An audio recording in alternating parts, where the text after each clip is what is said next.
자, 여러분 안녕하세요. 오늘은 연금 수급자 중에서요, 지금 연금을 받으시는 분들 중에서 약 13만 명 정도가 새롭게 매월 15만 원씩을 부담을 하셔야 된다라는 소식, 참 이 속상한 소식을 여러분들과 같이 한번 어떤 내용인지 자세하게 알아보도록 하겠습니다. 자, 2022년도 9월달 건강보험료가 2차 개편이 됐잖아요. 우리가 뭐 세월이 지난달 일은 뭐 또 까맣게 잊어버리신 분도 있겠지만은 이거 가지고 아주 시끄러웠습니다. 연금 소득만 가지고요, 2천만 원이 초과가 되시는 분들 약 13만 890명이 피부양자가 탈락이 됐다는 얘기예요. 건보료를 월 평균 15만 원 정도를 평생토록 부담해야 된다라는 얘기가 여러분들 지금 기사에 나왔습니다. 2022년도 9월 달에 여러분들도 아시겠지만은 연 3,400만 원 초과되시는 분들이 원래는 기준이었습니다. 그런데 2022년도 9월 달에 개편이 됐죠. 연 2천만 원 초과자로 내용이 강화가 됐습니다. 그래서 소득 요건이 상당 부분 강화가 돼서 정부는 이렇게 발표를 했죠. 최초 예상 인원은요, 27만 명 정도가 탈락할 거다. 에 해당이 되는 1.5%에 해당이 되는 분들이 탈락이 될 거다라고 봤는데요. 실제 탈락 인원은 말씀드린 대로 13만 898명이 되겠습니다. 자, 연금 개시자별로 탈락 인원을 한번 좀 살펴보니까요, 전체 13만 898명 중에서 수급자별로 탈락 인원은 여러분들 도표에 보시는 바와 같은데 가장 많은 부분이 어디예요? 공무원 연금분들이죠. 10만 5,516명. 그 다음에 군인연금하고 사학연금이 비슷비슷합니다. 10,000명하고 11,000명. 국민연금은 아직 수급자가 그렇게 2천만 원 넘어가시는 분들이 많지 않아서 약 한 2,700명 정도, 정확하게는 2,689명입니다. 별정우체국 연금은 700명 정도가 되겠습니다. 자, 그런데요, 탈락 인원들이 납부 금액이 평균 잡아 한 15만 원 정도가 부과가 될 거라고 그래요. 근데 당장에 이번 달부터 15만 원씩은 부과가 안 되겠죠. 왜냐하면 경관 연차에 따라서 경감률이 있습니다. 1년차에는 80%를 경감해 주고요. 2년차 60%, 3년차 40%, 4년차 20%. 그래서 5년차가 되는 2026년 9월부터는 15만 원씩 제대로 부과하겠다. 물론 이것은 보험료가 인상이 안 된다는 조건으로 지금 풀어낸 거지, 만약에 인상이 된다 그러면은 상당 부분 더 많은 금액을 부담하실 수밖에 없겠죠.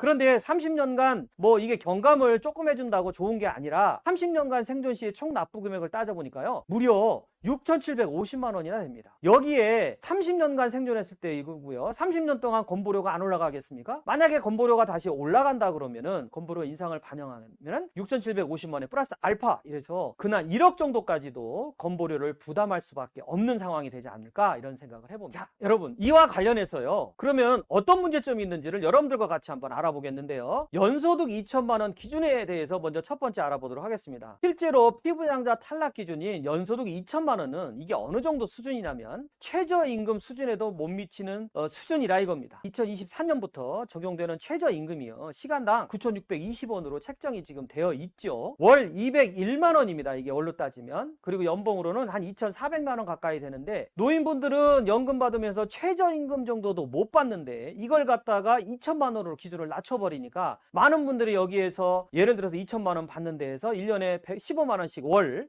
1,800만 원의 돈을 또 납부를 해야 된다는 것은 굉장히 경제적인 부담이 아닐 수 없어요. 그러다 보니까 국민연금공단에서 고객의 소리에 민원이 끊이질 않고 있다라는 얘기입니다. 원래 올해 1월 달에는 3건에 불과했던 이 불만 건수가 152건으로 50배나 폭증을 했다라는 거에서 많은 분들이 불만을 알 수 있다라는 내용이고요. 두 번째, 문제점 두 번째는요, 국민연금 임의가입자가 26,000명 정도가 감소가 됐다는 얘기죠. 국민연금 임의가입자가 어떤 사람들입니까? 여러분들 소득이 끊어진다 하더라도 내가 연금을 조금 더 넣어서 연금을 좀 타겠다는 분들이잖아요. 이게 쭉쭉쭉쭉 5년 동안은 계속 늘어났었어요. 2017년도에 67만 명부터 2021년도에 93만 9,752명까지. 그런데 올해 2022년도에 갑작스럽게 91만으로 딱 떨어집니다. 전년도 대비 2.8% 감소했고요. 2만 한 6천 명 정도가 감소가 됐다라는 얘기. 그럼 이거는 바꿔서 이게 무슨 얘기냐면, 퇴사를 하시게 되면은 회사반, 내반, 나반 이렇게 반반씩 국민연금을 넣으시다가 국민연금 임의가입으로 돌려서 뭐 9만 원씩이라 넣어서 가입 기간을 좀 늘려갖고 연금 수령을 좀 많이 받으시려는 분들의 취지를 무색하게 만드는 현상이 일어났다라는 얘기입니다. 이걸 다시 돌려서 이야기하면 무슨 얘기예요? 2천만 원이 넘어가면, 즉 월 167만 원이 넘어가면 건강보험료가 부담이 될까봐 나 차라리 안 넣고 안 받겠다라는 이런 사태가 좀 만연이 된다라는 이야기고요. 문제점 세 번째, 여러분들이 65세가 되면 받기 시작하는, 우리 노인분들이 받기 시작하는 기초연금이 포함되지 않았습니다. 기초연금은 여러분들도 아시겠지만은 연금으로 보지 않아요. 그런데 이 기초연금이 2024년부터 월 40만 원까지 확대될 예정이죠. 부부가 합산해서 받으시면 월 64만 원까지 수령이 가능하십니다. 물론 거기에 뭐 여러 가지 감액 조건이 있긴 하지만요. 기초연금에 연금자가 붙어는 있어요. 그런데 이것은 정부의 세금으로 제정을 하기 때문에 연금 소득으로 보지 않는다라는 얘기입니다. 건보료에는 포함이 되지 않는다라는 얘기예요. 그러면 많은 분들이 건강보험료를 받기 싫어서 국민연금을 안 내고 기초연금을 받겠다라는 걸로 결국에 돌아간다 그러면 정부는 정부대로 재정이 좀 어려워지면서 여러 가지로 둘 다 형평성이 안 맞는 부분이 나타나지 않을까라는 이야기입니다. 그러면 누가 국민연금에 뭐 목숨 걸고 가입을 하겠느냐, 기초연금 받고 말지, 이런 어떤 많은 분들의 도덕적 해이가 문제가 되는 부분이다라는 생각이 듭니다.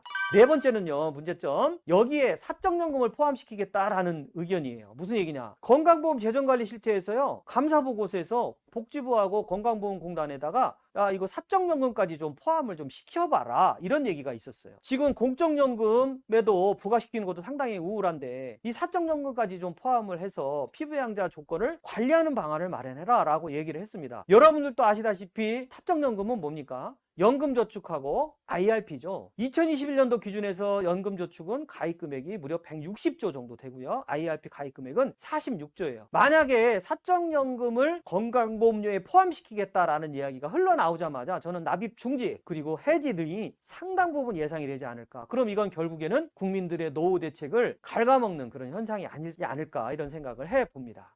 강력하게 저는 한번 요구를 해봅니다. 무슨 얘기냐면 많은 국민들은요, 이제 노후연금액을 좀 늘리려고 하고 높이려는 의지가 있는데 여기에다가 찬물을 확 끼얹는 게 이 건강보험료입니다. 그래서 이 건강보험료로 인해서 연금액을 낮추려는 태도들이 올해서부터 9월 지난달부터 계속 나타나고 있다는 것을 예의주시해야 할 필요가 있어요. 그래서 강력하게 요구해봅니다. 피부염자 박탈 요건은 소득 산정 기준에서 지금은 100%잖아요. 그걸 50% 좀 하향해 주시기를 좀 간곡히 좀 부탁을 좀 드립니다. 그러면은 2천만 원이 아니라 4천만 원이 돼야 2천만 원이 되는 그런 하향 조정 효과를 좀 누릴 수 있도록 해주시고요. 두 번째는 각각의 입장에서 일하지 마시고, 즉 국민연금공단, 건강보험공단, 보건복지부 이런 데들이 각자 플레이하지 마시고 좀 모이셔가지고 서로의 기관의 입장만 이야기하실 게 아니라 진정성 있는 논의를 해주시기를 바랍니다.